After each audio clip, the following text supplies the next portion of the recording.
What if I told you that the very thing millions believe will save their lives is actually destroying them from the inside out? Manifestation has become the modern world's favorite drug, and just like any addiction, it promises everything while delivering nothing but deeper pain. Right now, someone is sitting in their car crying because they manifested their dream job but still feel empty. Another person is drowning in debt because they believed thinking positive thoughts would magically fill their bank account. The brutal truth nobody wants to admit is that manifestation culture has become a sophisticated form of self-torture disguised as self-help. We've turned hope into a weapon against ourselves, and it's time someone said it out loud. Today I'm going to show you exactly how positive thinking became toxic, why your vision board might be sabotaging your happiness, and most importantly, how to break free from this mental prison before it's too late. Part 1. The Gratitude Trap. There's a practice millions of people do every morning that they believe will change their lives, but it's actually rewiring their brains to accept abuse. You've probably done it yourself without realizing the damage. You wake up, grab your journal, and force yourself to write 3 things you're grateful for, even when your life feels like it's falling apart. Sounds innocent enough, right? But here's what nobody tells you about this seemingly harmless habit. When you convince yourself to be thankful for situations that genuinely hurt you, you're training your mind to normalize pain. Your boss treats you like garbage, but you write, "I'm grateful for my job." Your relationship is toxic, but you scribble, "I'm thankful for love in my life." This isn't gratitude anymore. It's emotional gaslighting disguised as spiritual practice. Your brain starts believing that mistreatment is something to celebrate instead of something to escape. The first toxic manifestation trap you need to escape is the gratitude trap. Real gratitude acknowledges what genuinely deserves thanks while refusing to sugarcoat what doesn't. Stop being grateful for your pain and start being honest about what actually serves you. Part 2. The universe debt phenomenon. Here's a question that will expose the second way manifestation culture is poisoning your mind. When something bad happens to you, what's the first thought that pops into your head? If you're like most people trapped in manifestation thinking, you immediately wonder what you did wrong. You got sick? You must have had negative thoughts. You lost your job. You weren't aligned with abundance. Your relationship ended. You obviously had limiting beliefs about love. This is what I call the universe debt phenomenon, and it's destroying people's mental health one setback at a time. Manifestation culture has convinced you that you owe the universe perfect thoughts, perfect energy, and perfect alignment in exchange for a good life.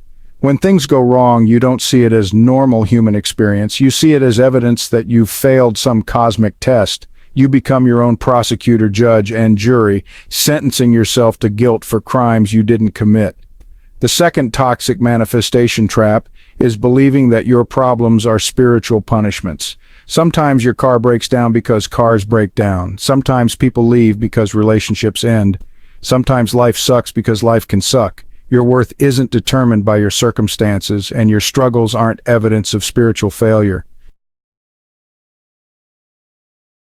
I want you to imagine trying to fix a burst pipe by painting over the water damage. Sounds ridiculous, right? Yet millions of people are doing exactly this with their emotional lives every single day. They're using manifestation as spiritual duct tape, covering up deep wounds instead of actually healing them. This is the third trap that's keeping you stuck, and honestly, it's more dangerous than the first two combined. When trauma shows up, instead of processing it, you manifest your way around it. When grief hits, instead of feeling it, you visualize your way past it. When anger rises, instead of understanding its message, you affirm it away. You think you're being spiritual, but you're actually creating a pressure cooker inside your soul. Every emotion you refuse to feel gets stored in your body, building tension until something has to give. Then one day, seemingly out of nowhere, everything explodes. You have a breakdown, a panic attack, or a complete life meltdown, and you can't understand why your manifestation practice didn't protect you. The spiritual bypassing speed trap convinces you that healing means avoiding pain, but real healing requires walking through the fire, not manifesting a way around it. Your emotions aren't obstacles to overcome, but information to integrate. There's a room in your house that you probably visit every day, and it's slowly stealing your happiness without you even realizing it. It might be your bedroom wall covered in vision boards, or your desk drawer filled with future self journals, or your phone gallery packed with screenshots of your dream life. These aren't tools of empowerment anymore. They've become prison cells where your present self is held hostage by your future self. This is the fourth trap, and it's the reason why achieving your goals never feels as good as you thought it would. Every time you look at that vision board, you're sending a message to your brain that who you are right now isn't enough. Your current life becomes a waiting room for your real life to begin. You stop celebrating small wins because they're not the big dream yet. You dismiss today's joys because they don't match tomorrow's plans. You become so obsessed with becoming someone else that you forget to be someone now. The future self-hostage situation turns your dreams into dictators that rule your present with an iron fist.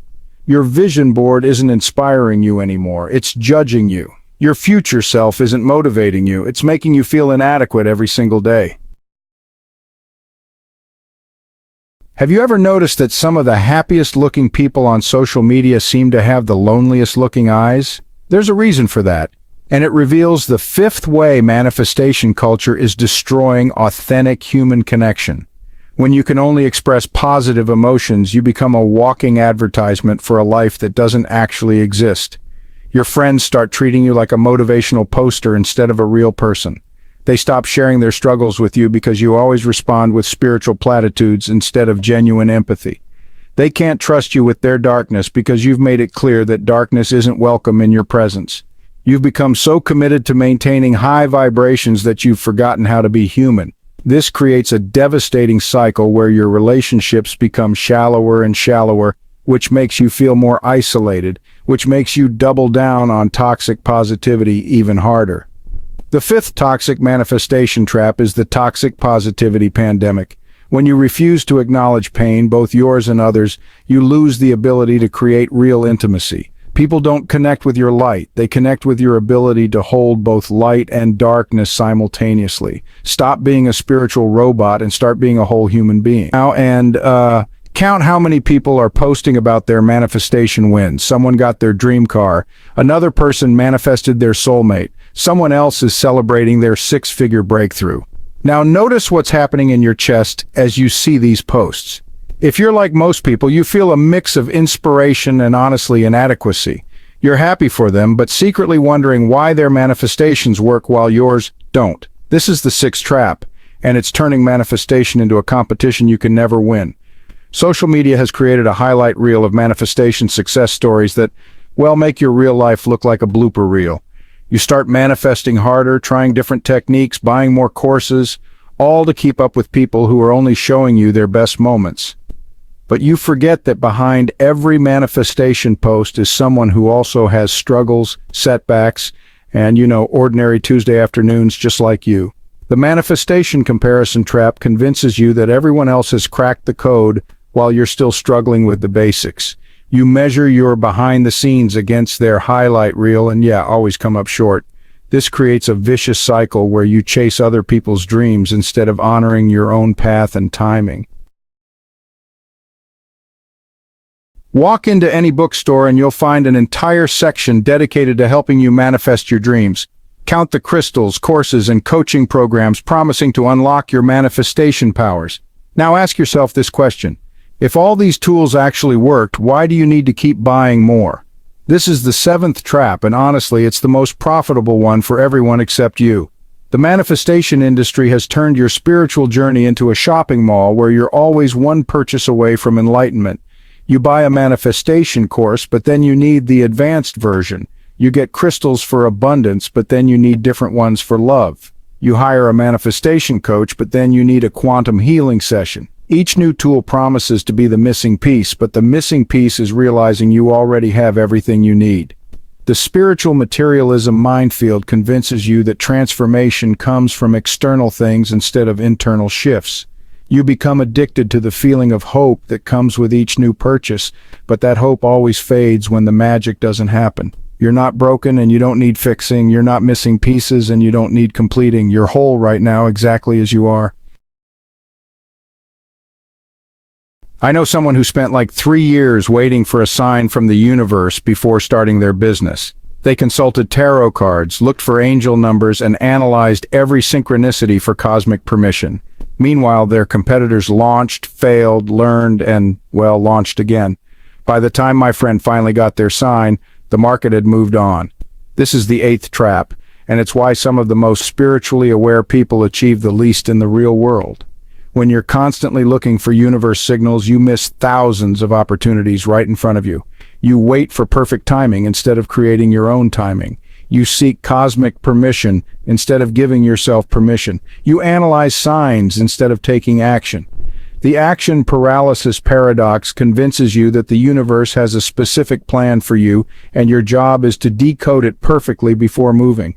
But here's what successful people know that manifestation culture doesn't teach. The universe responds to movement, not meditation. It rewards action, not analysis. The most powerful manifestation technique is picking up the phone and making the call. The strongest alignment practice is taking the next logical step. Stop waiting for permission from the cosmos and honestly start creating your own green lights. Okay, so here's an experiment that will reveal the ninth way manifestation culture is honestly sabotaging your success. The next time you feel angry, sad, or afraid, just try to push those feelings away and, replace them with positive thoughts. Notice what happens. The emotions don't actually disappear. They just go underground and start running your life from the shadows. Manifestation culture has taught you that negative emotions are the enemy of your dreams. You've been told that sadness lowers your vibration, anger blocks your blessings, and fear stops your manifestations. So you end up fighting against these feelings like they're invaders in your own mind. But here's what nobody tells you. Emotions are information, not enemies. Your anger is telling you where your boundaries have been crossed. Your sadness is showing you what really matters to you.